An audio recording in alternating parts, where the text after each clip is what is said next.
1972 में जब Hollywood film godfather release हुई थी, तब भारत की कुछ फिल्मी हस्तियों ने भी ये फिल्म देखी थी। उनमें से एक थे फिरोज खान। गॉडफादर फिल्म फिरोज खान को भी बहुत पसंद आई थी।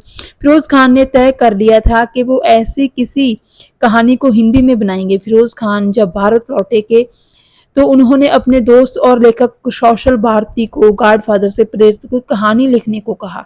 फिरोज खान चाहते थे कि फिल्म को हॉलीवुड स्टाइल में बनाना चाहिए। इसके लिए किसी बढ़िया लोकेशन की ज़रूरत थी, इसलिए फिरोज़ खान लोकेशन की तलाश में अफ़गानिस्तान चले गए। उस वक्त अफ़गानिस्तान में राजशाही हुआ करती थी और राजा थे मोहम्मद जहीर शाह।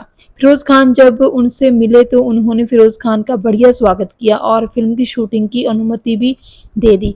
शुरुआत में धर्मात्मा की कहानी कुछ यूँ डेवलप की गई थी कि धर्मात्मा के बेटे रणबीर का रोल राजेश खन्ना निभाएंगे, जांगूरा का रोल निभाएंगे फिरोज खान, लेकिन ये रोल बाद में डैनी साहब ने किया। हेमा मालिनी रेशमा बनेंगी और जीनत अमान बनेंगी अनु, मगर बाद में रोल को रेखा ने निभाया। उस वक्त जो कहानी थी उसमें दिखाया गया था कि जांगूरा रेशमा से शादी करना चाहता है, मगर रेशमा को धर्मात्मा का बेटा रणबीर पसंद है। रेशमा जांगूरा से मिन्नतें करती है कि उसे रणबीर के पास जाने दिया जाए, मगर मोहब्बत को कुर्बान करके जांगूरा रेशमा को छोड़ देता है।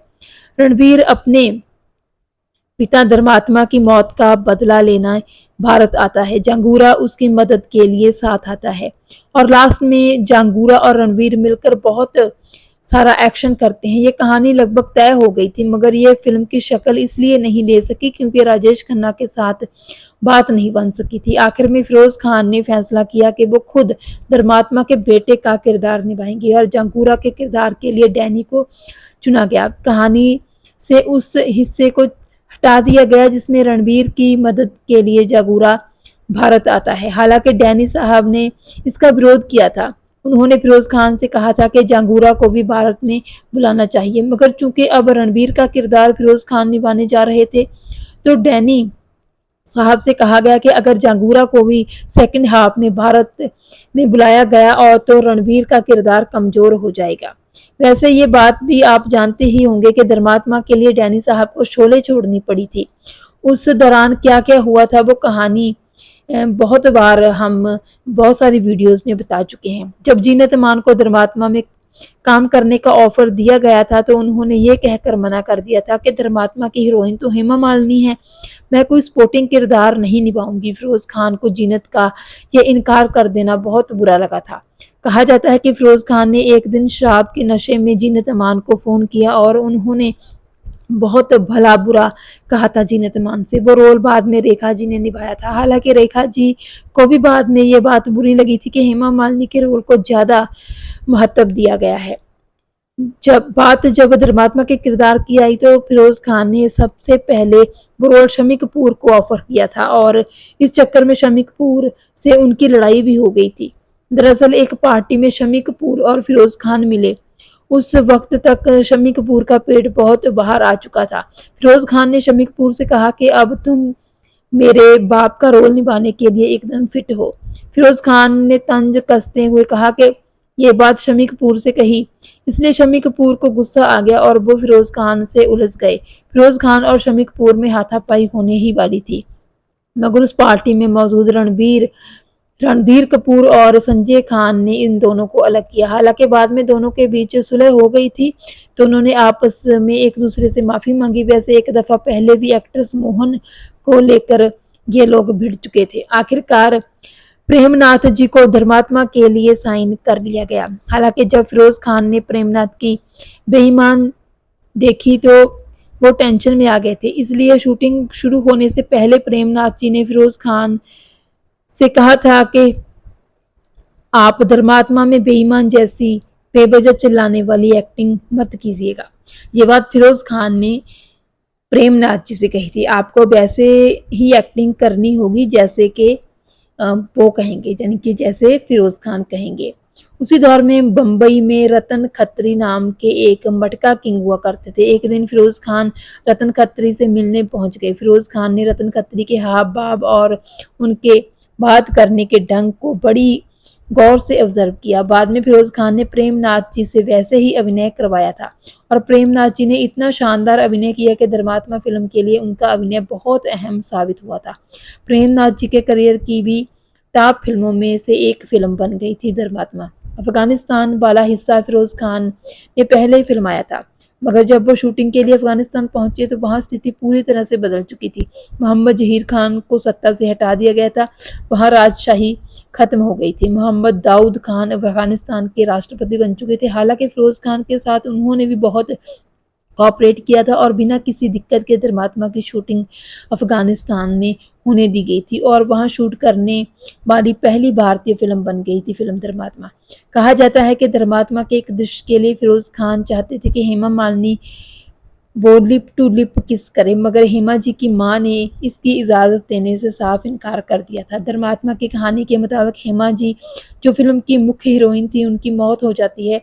फिल्म से जुड़े लगभग सभी लोगों ने फिरोज खान से कहा था कि हीरोइन को नहीं मरना चाहिए, मगर हेमा जी ने फिरोज खान से कहा था कि आपको अपनी स्क्रिप्ट को फॉलो करना चाहिए। दरअसल फिरोज खान फिल्म के बीच में ही मुख्य हीरोइन के मरने का दृश्य डालकर दर्शकों को चकित करना चाहते थे। उनकी यह ट्रिक काम भी कर गई। हेमा जी के किरदार की मृत्यु के बाद धर्मात्मा की कहानी तेजी से आगे बढ़ती है। दर्शक फिल्म से और ज़्यादा कनेक्ट हो जाते हैं। धर्मात्मा में अमजद खान के भाई इम्तियाज़ खान भी नजर आए थे। इससे पहले इम्तियाज़ खान रामसे ब्रदर्स की फिल्म 2 गज जमीन के नीचे में नजर आए थे और वो फिल्म हिट साबित हुई थी। उसी से प्रभावित होकर फिरोज खान ने इम्तियाज़ खान को इस फिल्म में ये अहम रोल दे दिया था। ये भी बताया जाता है कि फिरोज खान को जब एहसास हुआ कि धर्मात्मा का बजट बहुत ज़्यादा हो गया है तो उन्होंने दूसरे प्रोड्यूसर्स की कई फिल्मों में एक साथ काम कर लिया था ताकि उनके पास ज़्यादा पैसा आ जाए और धर्मात्मा की शूटिंग में किसी भी तरह की कोई भी रुकावट ना आए। जबकि फिरोज खान उस वक्त ज़्यादा फिल्में साइन नहीं करते थे।